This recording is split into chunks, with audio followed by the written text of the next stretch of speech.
Hi guys, ನಾನಿವಾಗ last ವೀಡಿಯೋನೇ continue ಮಾಡ್ತಾ ಇದ್ದೀನಿ. ಅದೇ ವೀಡಿಯೋದಲ್ಲಿ ಹಾಕಿದ್ರೆ ತುಂಬ ಲೆಂತಿ ಆಗುತ್ತೆ ವಿಡಿಯೋ ಅನ್ನೋ ರೀಸನ್ಗೋಸ್ಕರ ನಾನು ಅದನ್ನು ಎರಡು ಭಾಗ ಮಾಡ್ಕೊಳ್ಳೋಣ ಅಂತ ಡಿವೈಡ್ ಮಾಡಿಕೊಂಡೆ. ಸುತ್ತೂರಿಗೆ ಬಂದು ಊಟ ಎಲ್ಲ ಮಾಡಿಕೊಂಡು ಆರಾಮಾಗಿ ಕುತ್ಕೊಂಡು ಮಾತಾಡ್ತಾ ಇದ್ವಿ. ಊಟ ಆದಮೇಲೆ ಎಲ್ಲರೂ ಒಟ್ಟಿಗೆ ಕುತ್ಕೊಂಡು ಊಟ ಮಾಡಿರ್ತೀವಲ್ಲ, ಅಲ್ಲೇ ಕುತ್ಕೊಂಡು ಮಾತಾಡೋದಕ್ಕೆ ಒಂಥರ ಚೆನ್ನಾಗಿರುತ್ತೆ. ಇವನು ಪಾಪುನು ಇದ್ನಲ್ಲ, ಚೆನ್ನಾಗಿತ್ತು ಒಂಥರ. ಅವನೊಬ್ಬ ಇದ್ಬಿಟ್ರೆ ಎಲ್ಲರಿಗೂ ಒಂಥರ ಖುಷಿ, ಎಲ್ಲನೂ ಮರೆತುಬಿಡ್ತಾರೆ. ಎಲ್ಲನೂ ಮರೆತು ಅವ್ನು ಮಾತಾಡೋದು, ಅವನ ಆಟ ಆಡೋದು, ಅವನ ಹತ್ರ ಏನೇನೋ ಹೇಳಿಸೋದು, ಅವನೇನೋ ಹೇಳೋದಕ್ಕೆ ಇನ್ನೊಂದೇನೋ ಹೇಳೋದು, ಅದೆಲ್ಲ ಕೇಳೋದಕ್ಕೆ ತುಂಬ ಫನ್ನಿಯಾಗಿರುತ್ತೆ. ಸೊ ಆಮೇಲಿಂದ ನಮ್ಮೂರಿಗೆ ಹೊರಟ್ವಿ. ಸುತ್ತೂರು ಜಾತ್ರೆಗೆ ಸುತ್ತೂರು ರೆಡಿ ಆಗ್ತಾ ಇದೆ. ಈ ಸಲನೇ ಸ್ವಲ್ಪ ಲೇಟಾಗಿ ಮಾಡಿ, ಈ ಸಲ ಎಲ್ಲ ಸುಮಾರು ರೆಡಿನೇ ಮಾಡಿಬಿಟ್ಟಿರ್ತಿದ್ರು. ಇನ್ನೊಂದು ಸ್ವಲ್ಪ ದಿನ ಇದೆ ಅಷ್ಟೇ, ಇನ್ನೊಂದು 20 ಡೇಸ್ ಇತ್ತು, ಅವಾಗ ಇಷ್ಟೆಲ್ಲ ರೆಡಿ ಮಾಡಿದ್ದಾರೆ. ಈ ಸಲಿನೂ ಮೋಸ್ಟ್ಲಿ ನಮಗೆ ಜಾತ್ರೆ ಮಿಸ್ ಮಾಡ್ಕೊತೀವಿ. ಲಾಸ್ಟ್ ಟೈಮ್ ಎಲ್ಲ ಬಂದಿದ್ವಿ, ಬಟ್ ಈ ಸಲ ಬರೋಕ್ಕಾಗಲ್ಲ, ರಜೆಗಳಿರಲ್ಲ, ಕಷ್ಟ ಆಗುತ್ತೆ ಬರೋದು. ಸೊ ಆಮೇಲಿಂದ ರಾತ್ರಿ ಊಟಕ್ಕೆ ಉಪ್ಸಾರು, ಅವರೆಕಾಳು ಉಪ್ಸಾರು ಮತ್ತು ಮುದ್ದೆ ಎಲ್ಲ ಮಾಡಿದ್ವಿ. ನಾನು ಮುದ್ದೆ ತಿಂತೀನಿ ಅಂತ ತಟ್ಟೆಗೆ ಹಾಕಿಸ್ಕೊಂಡು, ಕಾಳೆಲ್ಲ ಹಾಕ್ಸ್ಕೊಂಡು, ಪಾಪನು ಎಲ್ಲರ ಜೊತೆ ಒಟ್ಟಿಗೆ ಕೂತ್ಕೊಂಡು ಊಟ ಮಾಡ್ತೀನಿ ಅಂದ್ಕೊಂಡು ಕೂತ್ಕೊಂಡ ಅಷ್ಟೇ. ಆಮೇಲೆ ಒಂದೆರಡು ತುತ್ತು ತಿಂದ್ಬಿಟ್ಟು ಎದ್ದು ಓಡಾಡೋಕ್ಕೆ ಶುರು ಮಾಡ್ದೆ. ಅಷ್ಟೇ, ನಾನೇ ಊಟ ಮಾಡಿಸ್ತೀನಿ ಬಾರೋ ಅಂತ ಕರೆದ್ರು, ಬರದೆ. ನಾನು ಅಲ್ಲೇ ಕೂತ್ಕೋತೀನಿ, ಚಾಪೆ ಮೇಲೆ ಕೂತ್ಕೋತೀನಿ, ಊಟ ಮಾಡ್ತೀನಿ ಅಂದ್ಕೊಂಡು ಕೂತಿದ್ದ. ಸೊ ಆಮೇಲಿಂದ ಇದು ಅದರ ನೆಕ್ಸ್ಟ್ ಡೇ ವಿಡಿಯೋ. ಇಲ್ಲಿ ಪ್ರತಿ ವರ್ಷ ಭಾನುವಾರ ಕಸ್ತೂರು ಬಂಡಿ ಜಾತ್ರೆ ಆಗುತ್ತೆ. ನಾನು ಬರೋದಕ್ಕೂ ಕರೆಕ್ಟಾಗಿ ನನಗೂ ಅವಕಾಶ ಸಿಕ್ತು, ಹಾಗಾಗಿ ಬಂದೆ. ನಾನು ಯಾವ ಸಲಿನೂ ಈ ಜಾತ್ರೆಗೆ ಯಾವುದಕ್ಕೂ ನಾನು ಒಂದು ಸಲಿನೂ ಹೋಗಿರಲಿಲ್ಲ, ಕಸ್ತೂರು ಬಂಡಿ ಜಾತ್ರೆಗೆ. ಬಟ್ ಈ ಸಲ ಊರಲ್ಲೇ ಇದ್ದಿದ್ದರಿಂದ ಒಂದು ಚಾನ್ಸ್ ಸಿಕ್ತು. ಸೊ ಮನೇಲೆಲ್ಲರೂ ಹೋಗ್ತಿದ್ರಲ್ಲ, ಹಾಗಾಗಿ ನಾನು ಹೋಗಿದ್ದೆ. ನಾನು ಇದು ಬಿಟ್ಟರೆ ಯಾವುದೋ ಕಾಲದಲ್ಲಿ ಚಿಕ್ಕವಳಿದ್ದಾಗ ಒಂದು ಸಲ ಹೋಗಿದ್ದು ನೆನಪು, ಅದು ಬಿಟ್ಟರೆ ಮತ್ತು ನಾನು ಹೋಗೇ ಇಲ್ಲ. ಸೊ ಆಮೇಲಿಂದ ಅಲ್ಲೆಲ್ಲ ಜಾತ್ರೆ ಎಲ್ಲ ನೋಡಿಕೊಂಡು ಮನೆಗೆ ಬಂದ್ವಿ. ಅವತ್ತು ನೈಟು ಪಾಪು ಇದ್ನಲ್ಲ, ಹಾಗಾಗಿ ಪ್ರತಿಮಕ್ಕ ಅವರು ಎಲ್ಲರೂ ಇಲ್ಲಿಗೆ ಬಂದರು ಅವನಿಗೋಸ್ಕರ. ಇವನೊಬ್ಬ ಬಂದ್ಬಿಟ್ರೆ ಅಲ್ಲಿಂದ ಚಿಕ್ಕಮಂಗ್ಳೂರಿಂದ ಸಾಕು, ಎಲ್ಲರನ್ನೂ ಒಂದು ಕಡೆ ಸೇರಿಸ್ಬಿಟ್ಟಿರ್ತಾನೆ. ಸೊ ಇವನಿಗೋಸ್ಕರ ಇವತ್ತು ಮತ್ತೆ ಎಲ್ಲರೂ ಒಟ್ಟಿಗೆ ಸೇರಿದಂಗಾಯಿತು. ಅವನಿಗೆ ಎಲ್ಲದಕ್ಕಿಂತ ನಮ್ಮೂರಿಗೆ ಬದನಗುಪ್ಪೆಗೆ ಬಂದುಬಿಟ್ರೆ ತುಂಬ ಖುಷಿ. ಆ ಕಡೆ ಮನೆಗೂ ಓಡ್ತಾನೆ, ಈ ಕಡೆ ಮನೆಗೂ ಬರ್ತಾನೆ, ಅಲ್ಲಿ ಹಿಂದ್ಗಡೆಗೆ ಹೋಗ್ತಾನೆ, ಅಲ್ಲಿ ಹಸು ಹತ್ರ ಹೋಗ್ತಾನೆ, ಕರು ಹತ್ರ ಹೋಗ್ತಾನೆ, ಆ ಕಡೆಯಿಂದ ಈ ಕಡೆ, ಈ ಕಡೆಯಿಂದ ಆ ಕಡೆ ಎಷ್ಟು ಓಡಾಡ್ತಾನೆ ಅಂದರೆ, ರಾತ್ರಿ ಹೊತ್ತು ಮಲ್ಕೊಂಡ್ಮೇಲೆ ಕಾಲು ಚಿವುಕು ಅಂತಾನೆ. ಕಾಲೆಲ್ಲ ನೋವು ಬರೋ ಅಷ್ಟು ಓಡಾಡ್ತಾನೆ. ಒಂದು ಸೆಕೆಂಡು ಈ ಕಡೆ ಆ ಮನೇಲೂ ಇರಲ್ಲ, ಈ ಕಡೆ ನಮ್ಮ ಮನೇಲೂ ಇರಲ್ಲ, ಎಲ್ಲ ಕಡೆ ಓಡಾಡ್ತಿರ್ತಾನೆ.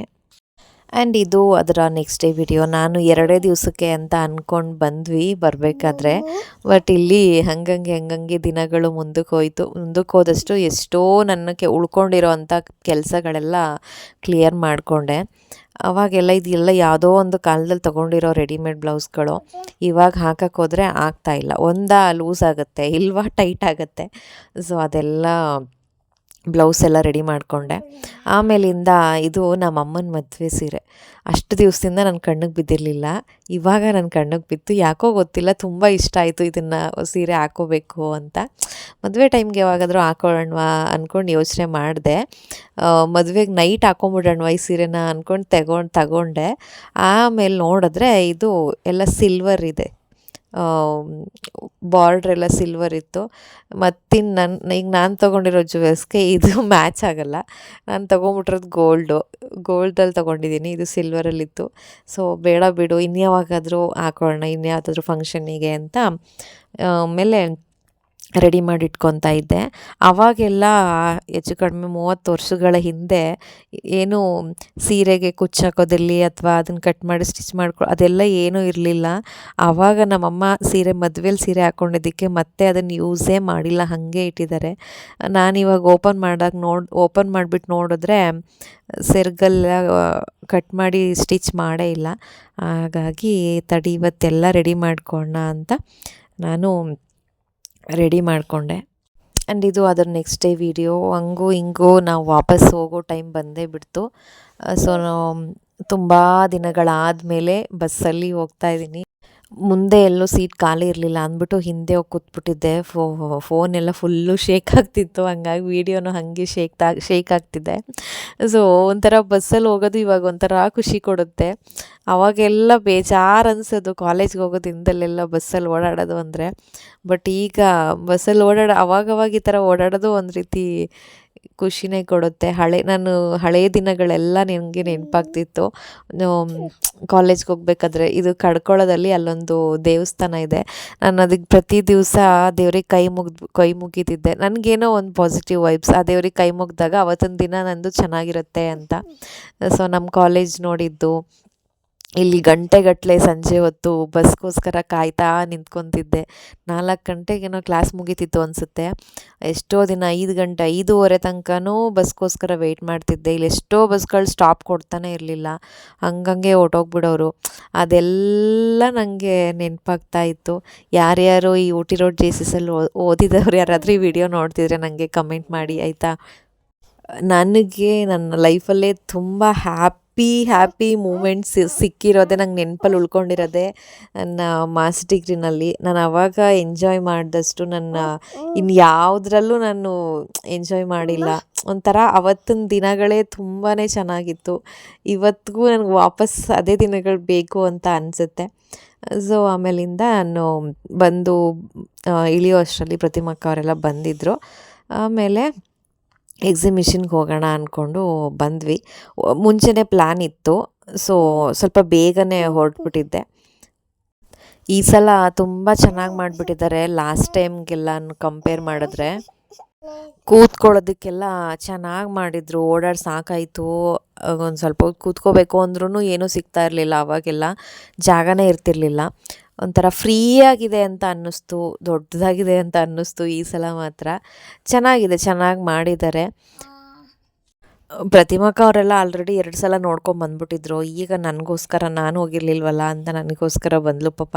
ಹಂಗಾಗಿ ನಾನು ಪುನರ್ವನ್ನ ನೀನು ಕರ್ಕೊಂಡು ನೋಡ್ಕೊಂಡು ಕೂತಿರು, ನಾನು ನೋಡ್ತೀನಿ ಅಂತಂದ್ಬಿಟ್ಟು ಅಲ್ಲಿ ಕೂರಿಸ್ಬಿಟ್ಟು ನಾನು ಒಂದೊಂದೇ ಅಂಗಡಿಗಳೆಲ್ಲ ನೋಡ್ಕೊಂಬಂದೆ. ಬಟ್ ನಾನೇನು ಅಷ್ಟೊಂದು ಏನು ತೊಗೊಳಕ್ಕೆ ಹೋಗಲಿಲ್ಲ.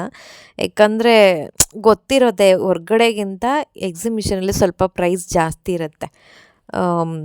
ಅದು ನನಗೆ ಗೊತ್ತಾಯಿತು. ಲಾಸ್ಟ್ ಟೈಮು ಕೂಡ ನನಗೆ ಹಂಗೆ ಅನಿಸಿತ್ತು, ಈ ಸಲಿನೂ ನನಗೆ ಹಾಗೆ ಅನಿಸಿತ್ತು.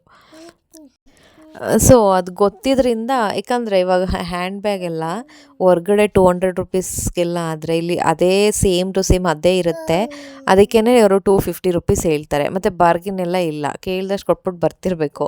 ಅದಕ್ಕೆ ಯಾಕೆ ಇಲ್ಲಿ ತೊಗೋಬೇಕು ಅಂತ ಅನ್ನಿಸ್ತು ನನಗೆ. ಸೊ ಏನೊಂದು 400 to 500 ರುಪೀಸ್ ಖರ್ಚು ಮಾಡಿದ್ದೇನೆ ಒಳಗಡೆ ಅಷ್ಟೇ. ಜಾಸ್ತಿ ಏನೂ ತೊಗೊಳೋದು ಬೇಡ ಇಲ್ಲಿ ಅಂತಂದ್ಬಿಟ್ಟು ಏನೂ ತೊಗೊಳಕ್ಕೆ ಹೋಗಲಿಲ್ಲ ನಾನು. ತುಂಬ ನೆಸೆಸಿಟಿ ಇದೆ, ಇದು ಬೇಕಿತ್ತು ಅನ್ನೋ ಅಂಥ ಐಟಮ್ಸ್ ಅಷ್ಟೇ ನಾನು ತೊಗೊಂಡೆ, ಇನ್ನೇನು ತೊಗೊಳಕ್ಕೆ ಹೋಗಲಿಲ್ಲ. ಆಮೇಲೆ ದೆಲೆ ಹಪ್ಳ, ಗೋಬಿ, ಕಾರ್ನು, ಬಜ್ಜಿ ಅದೆಲ್ಲ ಕೂತ್ಕೊಂಡು ಅದೆಲ್ಲ ಶಾಪಿಂಗ್ದೆಲ್ಲ ಮುಗಿದ್ಮೇಲೆ ಈ ಕಡೆ ಫುಡ್ ಕೋರ್ಟ್ ಹತ್ರ ಬಂದ್ವಿ.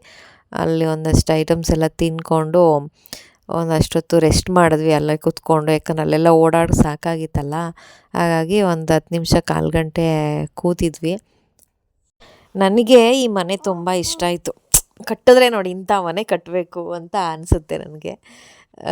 ಈ ಥರ ಹಳೇ ಕಾಲದ ಮನೆಗಳಿರುತ್ತಲ್ಲ, ಕಂಬದ ಮನೆ, ತೊಟ್ಟಿ ಮನೆ, ಈ ಥರದ ಮನೆಗಳೇ ಒಂಥರ ಚೆಂದ ಅನಿಸುತ್ತೆ. ಅಲ್ಲಿ ಲೈಟಿಂಗ್ಸ್ ಎಲ್ಲ ಹಾಕಿರೋದಕ್ಕೂ ಅದಕ್ಕೂ ಆ ಮನೆ ತುಂಬ ಚೆನ್ನಾಗಿ ಕಾಣಿಸ್ತಿತ್ತು.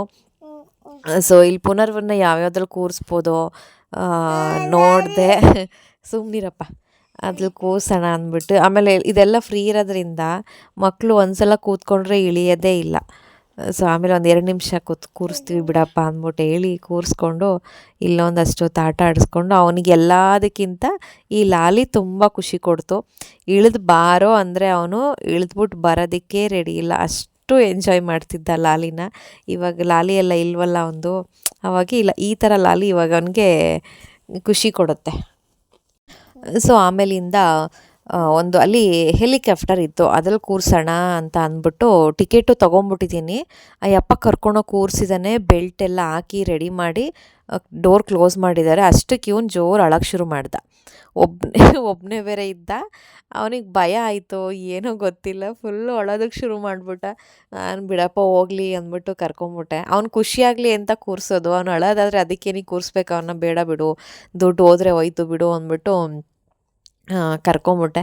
ಆಮೇಲೆ ಪರವಾಗಿಲ್ಲ ಹೋಗಲಿ ಅದ್ರಲ್ಲಿ ಕೂರಿಸಿ ಅಂತ ಹೇಳಿದ್ರು. ಆಮೇಲೆ ಇದ್ರಲ್ಲಿ ಬಂದು ಕೂರಿಸಿದ್ವಿ.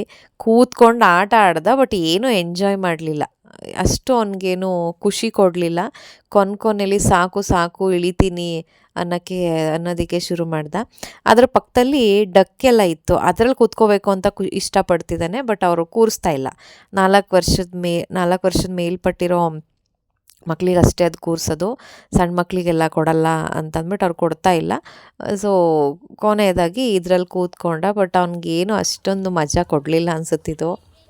ಸೊ ಅಲ್ಲಿಂದ ನೋಡಿಕೊಂಡು ಕೊನೆಯಲ್ಲಿ ಬರ್ತಾ ಇರಬೇಕಾದ್ರೆ ಈ ಒಂದು ಗೇಮ್ ಸಿಕ್ತು. ಸಿಂಹ ಮತ್ತು ಏನೋ ಒಂದು 4 ಅನಿಮಲ್ಸ್ ಇತ್ತು. ನನಗೆ ಇದಿಷ್ಟ ಆಯಿತು, ಇದ್ರಲ್ಲಿ ಕೂರಿಸೋಣ ಅಂದ್ಬಿಟ್ಟು ಕೂರಿಸಿದ್ವಿ. 100 ರೂಪೀಸ್ ಆಯಿತಾ ಚಾರ್ಜು. 100 ರೂಪೀಸ್ ಕೊಡೋಣ, ಆದರೆ ನಂಗೆ ಮೋಸ ಅನಿಸಿದ್ದು ಏನಪ್ಪ ಆದರೆ 3 ಮಿನಿಟ್ಸ್ ಅಷ್ಟೇ ಆಯಿತಾ. 3 ಮಿನಿಟ್ಸ್ ಆಟೋಮೆಟಿಕ್ಕಾಗಿ ಅದು ಬಂದು ಆಫ್ ಆಗುತ್ತೆ. ಸುಜ್ಜು ಒಂದು ಸ್ವಲ್ಪ ಹೊತ್ತು ಕೂತಿದ್ದ, ನಾನೊಂದು ಸ್ವಲ್ಪ ಹೊತ್ತು ನೋಡೋಣ ಹೆಂಗಿರುತ್ತೆ ಅಂದ್ಬಿಟ್ಟು ಇವನೊಬ್ಬನೇ ಕೂತ್ಕೊಂಡ್ರೆ ಕೂತ್ಕೊಳ್ಳಿಲ್ಲ, ಬಿಟ್ಟ. ಹಂಗಾಗಿ ಕೂತ್ಕೊಳ್ಳಿ ನೀವೇ ಅಂತಂದ್ರಲ್ಲ, ಸುಜ್ಜು ಒಂದು ಸ್ವಲ್ಪ ಹೊತ್ತು ಕೂತ್ಕೊಂಡೆ, ನಾನೊಂದು ಸ್ವಲ್ಪ ಹೊತ್ತು ಕೂತ್ಕೊಂಡೆ. ಮಧ್ಯದಲ್ಲಿ ಆಫ್ ಆಗೋಯ್ತು. ಆಮೇಲೆ ತಗೊಳಪ್ಪ ಅಂದ್ಬಿಟ್ಟು ಸುಜ್ಜಿಗೆ ಕೊಟ್ಟೆ. ಅವನೇ ಪಾಪ ಕಾಲಲ್ಲಿ ಹಾಗೆ ತಳ್ಕೊಂಡು ಹೋಗಿ ಅಲ್ಲಿ ವಾಪಸ್ ಹೋಗಿ ಕೊಟ್ಬಿಟ್ಟು ಬಂದ. 100 ರೂಪೀಸ್ಗೆ ಬರೀ 3 ನಿಮಿಷ ನನಗೆ ಹೊಟ್ಟೆ ಉರಿದೋಯ್ತು. ಸುಮ್ಮನಿರು ಮಗನೆ. ಆಮೇಲೆ ಎಕ್ಸಿಬಿಷನ್ ಮುಗಿಸ್ಕೊಂಡು ಅರಮನೆ ಹತ್ರ ಇವಾಗ ಡಿಸೆಂಬರ್ ತಿಂಗಳಲ್ಲಿ ಮಾಗಿ ಉತ್ಸವ ಅಂತ ಮಾಡ್ತಾರೆ. ತುಂಬ ಚೆನ್ನಾಗಿರುತ್ತೆ, ಫ್ಲವರ್ ಡೆಕೋರೇಷನ್ ಎಲ್ಲ ಸಖತ್ತಾಗಿ ಮಾಡಿರ್ತಾರೆ. ಅಲ್ಲಿಗೆ ಹೋಗೋಣ ಅಂದ್ಕೊಂಡು ಆಚೆ ಬಂದ್ವಿ. ಆದರೆ ಇಲ್ಲಿ ಓಡಾಡ್ಬಿಟ್ಟೆ, ತುಂಬ ಕಾಲು ನೋವ್ತಿತ್ತು, ಹಾಗಾಗಿ ಬೇಡ ನೆಕ್ಸ್ಟ್ ಇಯರ್ ನೋಡೋಣ ಅಂದ್ಬಿಟ್ಟು ಅಲ್ಲಿಗೆ ಹೋಗಲಿಲ್ಲ. ಆಮೇಲೆ ಹೊರಗಡೆನೇ ಊಟ ಮಾಡಿಕೊಂಡು ಮನೆಗೆ ಹೋದ್ವಿ. ಓಕೆ ಗಾಯ್ಸ್, ಈ ವ್ಲಾಗ್ನ ನಾನು ಇಲ್ಲಿಗೆ ಎಂಡ್ ಮಾಡ್ತಾಯಿದ್ದೀನಿ. ನೆಕ್ಸ್ಟ್ ನ್ಯೂ ಇಯರ್ ವ್ಲಾಗ್ ಬರುತ್ತೆ, ಹೇಗಿರುತ್ತೆ ನೆಕ್ಸ್ಟ್ ವ್ಲಾಗಲ್ಲಿ ಮಿಸ್ ಮಾಡಿದೆ ನೋಡಿ.